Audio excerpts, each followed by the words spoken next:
Le thème de l'année, c'est quoi? Approchons-nous de Dieu. Nous avons vu que pour approcher de Dieu, pour s'approcher de Dieu, il faut le connaître. Pour le connaître, c'est la théologie, qui est l'étude de Dieu que l'on trouve dans la Bible aussi. C'est la Bible qui nous parle le mieux de Dieu pour que l'on puisse le connaître.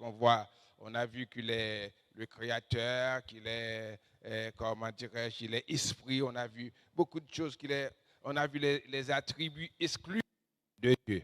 Quand on dit exclusif, ça ne rapporte qu'à Dieu. Il ne partage pas ces choses-là, telles que il est omniscient, omnipotent, omniprésent, il est éternel. Il n'y a que lui qui peut être ainsi. Nous, les hommes, nous sommes limités dans nos capacités, dans nos attributs, mais Dieu, il n'a pas de limite. On a vu qu'il est omnipotent, il peut tout faire. Il peut tout faire. Et il est omniscient. Il est omniscient, d'après le psaume 147, verset 5, et Hébreux 4, verset 13. Cela signifie que Dieu possède une connaissance universelle totale de tout. Il connaît tout, le passé, le futur, etc., le présent. Tout est toujours présent pour lui. Il n'y a pas de passé, il n'y a pas de futur, parce qu'il est l'éternel présent. De tout ce qui est possible ou réel, à cause de son éternité, Dieu sait tout. Il est omniprésent. À cause de son éternité et de son omniprésence, il sait tout. Il voit tout. Les yeux de l'Éternel sont en tout lieu, etc., etc. On a vu tout ça dimanche. Il voit nos peines. J'ai vu, Exode 3, verset 7, il a dit à Moïse, j'ai vu la misère de mon peuple et je suis venu pour les délivrer. Il connaît nos besoins. Matthieu 6, verset 32b. Votre Père céleste sait de quoi vous avez besoin. Il connaît notre fragilité. Il connaît notre fragilité. Il sait de quoi nous sommes formés. Il se souvient que nous sommes poussière. Somme 103, verset 14. L'homme, ses jours sont comme l'herbe. Il fleurit comme la fleur des champs. Somme 69, verset 6, où il est déclaré par le psalmiste, tu connais ma folie et mes actes coupables ne te sont point cachés. Dieu connaît tout, votre folie, les actes coupables. Personne ne te voit. Tu agis ainsi, mais Dieu te voit. Il connaît les siens. Jean 10, 14. Il a dit, je connais mes brebis et mes brebis me connaissent. Il connaît ses brebis. Il connaît les siens. Il sait qui parmi nous là. Nous sommes là tous. Est-ce que nous sommes tous à Dieu? Mais Dieu sait qui est à lui. Dans 2 Timothée 2, verset 19b, le Seigneur connaît ceux qui lui appartiennent. Il connaît le passé, le présent, le futur, d'après Actes 15, verset 18. Tozer a écrit sur l'omniscience de Dieu. Dieu se connaît parfaitement comme source et auteur de toutes choses. Il connaît tout ce qui peut être connu. Il connaît tout. Sa connaissance est instantanée et parfaite. Il connaît le moindre détail de ce qui existe ou qui pourrait exister. Dieu, il connaît tout. Parce qu'il est le Dieu omniscient. Dieu sait tout parce qu'il est omniscient. Il peut tout parce qu'il est omnipotent. Et ce Dieu-là, c'est un Dieu immuable. Immuable. On parle d'immutabilité. Et cela veut dire que ses attributs et sa perfection ne changent pas. Dieu ne change pas. Il est immuable. Son existence à l'égard de l'humanité ne varie pas non plus. Rien ne varie en Dieu. Il est le même hier, aujourd'hui et éternellement. Somme 102, versets 25 à 28, on va essayer de projeter ça. Il est le même. Je dis, mon Dieu, ne m'enlève pas au milieu de mes jours. Toi dont les années durent éternellement. Tu as anciennement fondé la terre et les cieux. Et les cieux sont l'ouvrage de tes mains. Ils périront, mais tu subsisteras. Ils s'useront tous comme un vêtement. Tu les changeras comme un habit et ils seront changés. Mais toi, alléluia. Mais toi, tu restes le même. Et tes années ne finiront point. Il reste le même. Il est immuable. Et on parle d'immutabilité. C'est le nom. Il est éternellement le même, excusez-moi. Il est le premier, Ésaïe 41, verset 4b. Moi, l'Éternel, le premier et le même jusqu'au dernier jour. Il est le premier, il reste le même. Il ne change pas. Il reste toujours le même. D'après Hébreu 1er, verset 11-12. Il ne change pas. Jacques 1er, verset 17. Toute grâce excellente, tout don parfait viennent de Dieu, du Père des Lumières, qui n'a ni changement, ni ombre de variation. Dieu ne change pas. Moi, vous, nous changeons avec le temps. Lorsqu'on est né tout petit, Frère Richard, Frère Jean-Richard, on est tout petit. On change, on évolue, on grandit, on marche à quatre pattes. Après, on se met debout. On commence par avoir des dents, etc., etc. À un certain moment, on commence par perdre les dents. Hein, c'est vrai. On commence à perdre les dents. Il y a des changements. On pouvait courir, mais maintenant, à un certain moment, on ne peut plus courir. Parce qu'on change. Il y a les douleurs, il y a les souffrances. À un certain moment, on va avoir des cheveux blancs, si on a le temps. À un certain moment, on va perdre des cheveux. Mais Dieu, il ne change pas. Arrivé à un certain âge, on doit mourir. On est précaire, on est fragile sur terre, mais Dieu, il reste le même. Il est immuable. Il est immuable. Il ne change pas. Une seule chose, quand nous pensons à notre fragilité, nous devons nous préparer à la rencontre de notre Dieu. Amen. Amen. Nous devons nous préparer à la rencontre de notre Dieu. Parce que si on meurt sans Dieu, on est perdu. Si on meurt sans Dieu, on est totalement perdu. On ne sait pas à quel âge ça va arriver. Quand on entend un jeune homme de 30 ans, il n'a pas eu le temps même d'aller à l'hôpital. 30 ans. On est fort, on est beau, etc.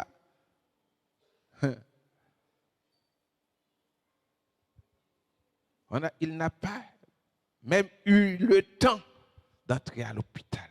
Les pompiers sont arrivés, massage cardiaque, rien. Il est parti. Alors, que vous soyez jeune, que vous soyez vieux, il faut savoir que vous n'êtes pas là sur terre éternellement. Moi que vous voyez là, j'étais jeune, élégant.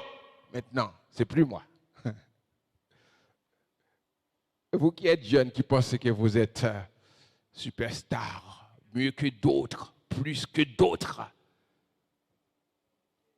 Un jour, vous serez des darons aussi. Hein? Vous serez des darons. Des darons.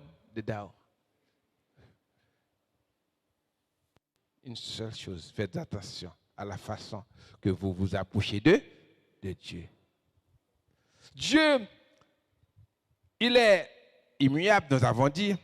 Dieu aussi est insondable. Romains 11, verset 33.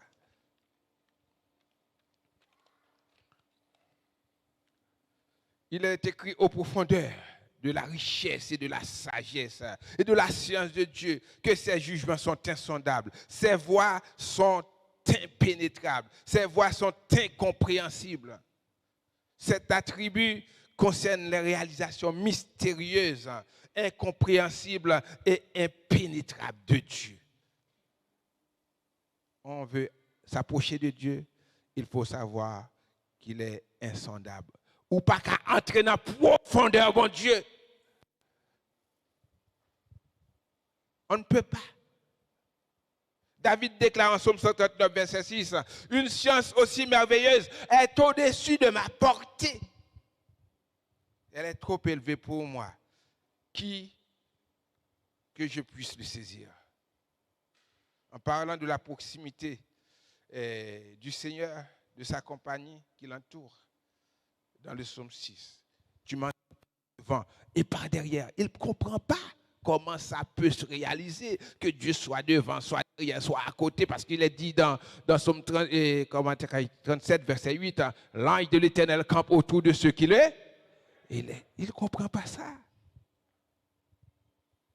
Au verset 17, il avoue que tes pensées me semblent impénétrables, que le nombre en est grand. On va lire Job 5, verset 7 à 9 et 11, verset 7 à 9. L'homme n'est pour souffrir comme l'étincelle pour voler. Pour moi, j'aurai recours à Dieu et c'est à Dieu que j'exposerai ma cause. Il fait des choses grandes. Il fait des choses grandes. Et elles sont des merveilles sans nombre. Alléluia.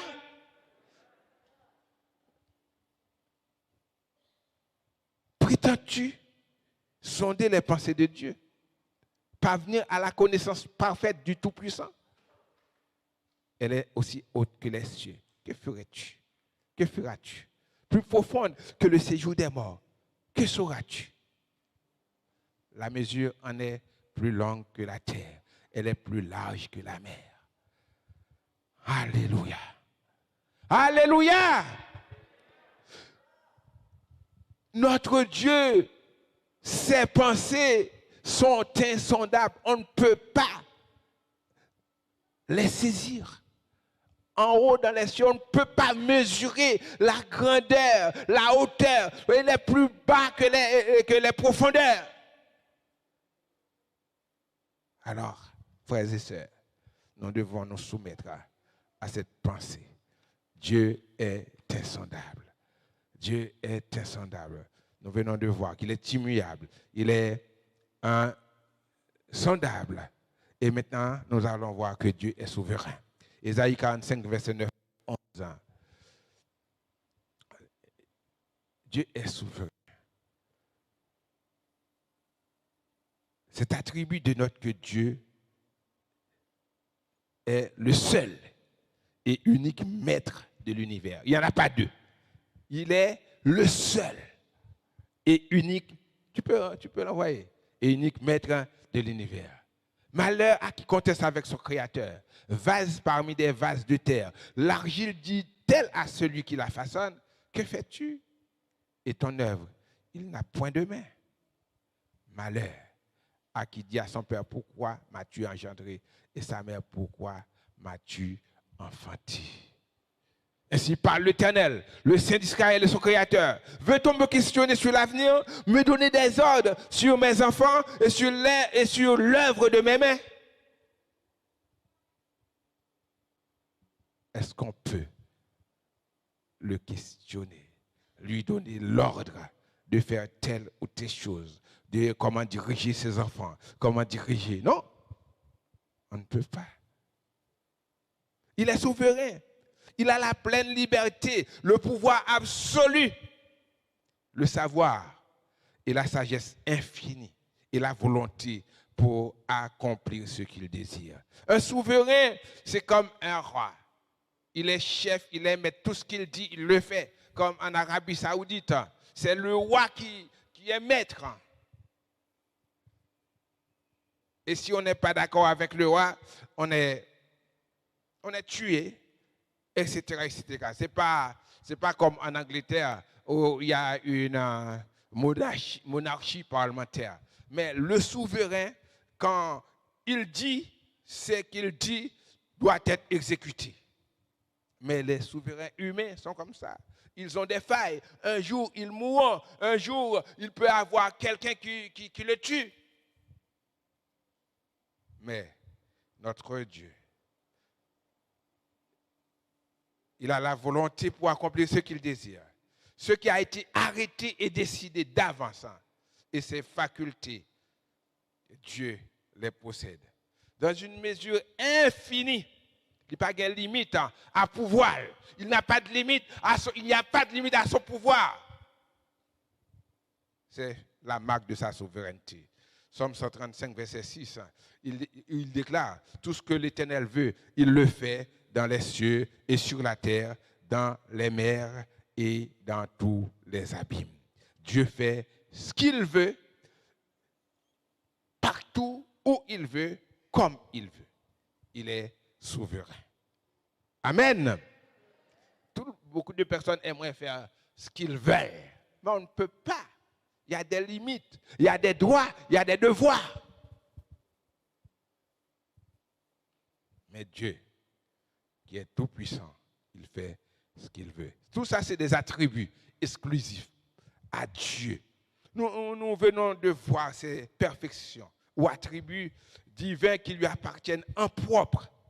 En propre, c'est pas, il ne partage pas ses pouvoirs, qui sont exclusivement divins. Ils sont à lui, il ne les partage pas. Aucun être ne le détient. Dans l'Église, on n'est pas tout pouvoir, on n'a pas tout pouvoir, on n'est pas souverain, on n'a pas toutes les facultés, on n'est pas omniscient, on n'est pas omniprésent, etc., etc. Quand je suis chez moi, je ne peux pas être à l'Église. On a ses limites, il faut accepter qu'on est limité.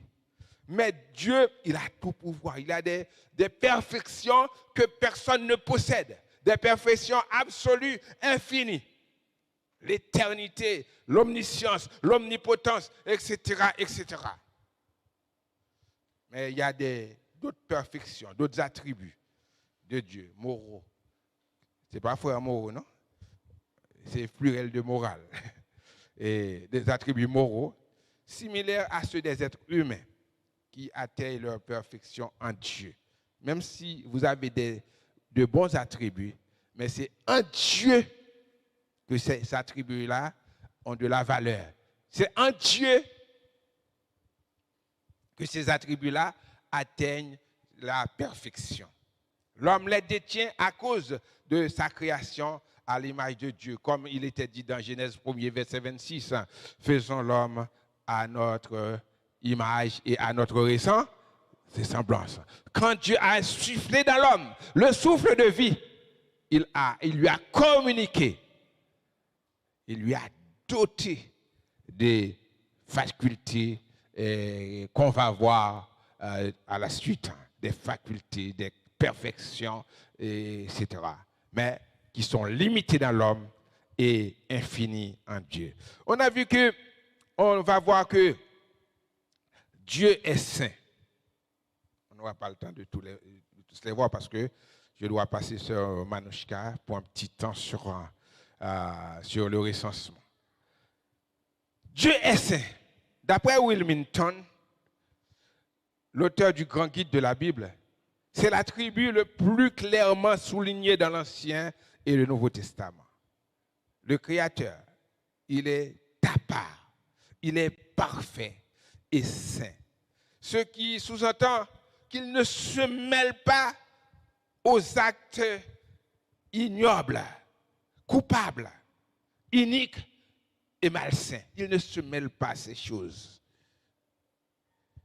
C'est ce qu'a chanté le peuple Israël après la délivrance de la mer Rouge, et Exode 15, verset 11. Ils l'ont chanté. Exode 15, le verset 11. Qui est comme toi parmi les dieux, ô Éternel? Qui est comme toi Magnifique en sainteté, digne de louange, opérant des prodiges. Magnifique en sainteté. Pas gagner l'autre cas. Même si vous avez une nom belle comme Jean le Bel, elle peut être la plus belle. Mais elle ne peut pas se porter à l'égal de Dieu, au piédestal de notre Dieu, qui est magnifique en sainteté. En sainteté. C'est ce que proclamaient les séraphins pour célébrer la magnificence du Dieu vivant en Ésaïe 6, verset 1 à 3. Ésaïe 6, verset 1 à 3. L'année de la mort du roi Osias, je vis le Seigneur assis sur son trône, très élevé, et les pans de sa robe remplissaient le temple. Les séraphins se tenaient au-dessus de lui. Ils avaient chacun 6 ailes, 2 dont ils se couvraient la face, 2 dont ils se couvraient les pieds, et 2 dont ils se servaient pour voler. Ils criaient l'un à l'autre et disaient, qu'est-ce qu'ils disaient? Saint, Saint, Saint est l'Éternel des armées. Toute la terre est remplie de ça. Il est magnifique en sainteté. Alléluia. Notre Dieu est saint. Toute la terre est remplie de sa gloire. Somme 99, verset 9 nous dit, exaltez l'Éternel notre Dieu et prosternez-vous sur sa montagne sainte. Car il est saint l'Éternel notre Dieu. Il est saint l'Éternel notre Dieu. Sa sainteté détermine sa pureté de caractère, sa séparation du péché et son opposition à tout ce qui est mal. Il réclame de nous aussi cette sainteté. Lévitique 11, verset 44 à 45, Dieu veut partager cette sainteté avec nous. Lévitique 11, verset 44 à 45. Et Dieu veut que nous soyons saints. Il a dit au peuple d'Israël, car je suis l'Éternel votre Dieu. Vous vous sanctifierez et vous serez saints, car je suis saint. Il est saint, il veut que nous qui nous approchons de lui, nous devons aussi être saints. Et vous ne vous rendrez point impurs par tous ces reptiles qui rampent sur la terre. Et dans le Nouveau Testament, il est écrit en Pierre 1er, verset 15 à 16, puisque celui qui vous a appelé est saint, soyez saints dans toute votre conduite. Selon qu'il est écrit, vous serez saints, car je suis saint. Alors il est saint, il nous demande, nous qui sommes ses serviteurs, de nous approcher de lui dans la sainteté. Un théologien a déclaré de Dieu, il est absolument saint, d'une pureté infinie et incompréhensible, parce qu'il est saint. Ses attributs sont saints. Tout ce qui nous concerne, vous et moi, comme appartenant à Dieu, doit être saint.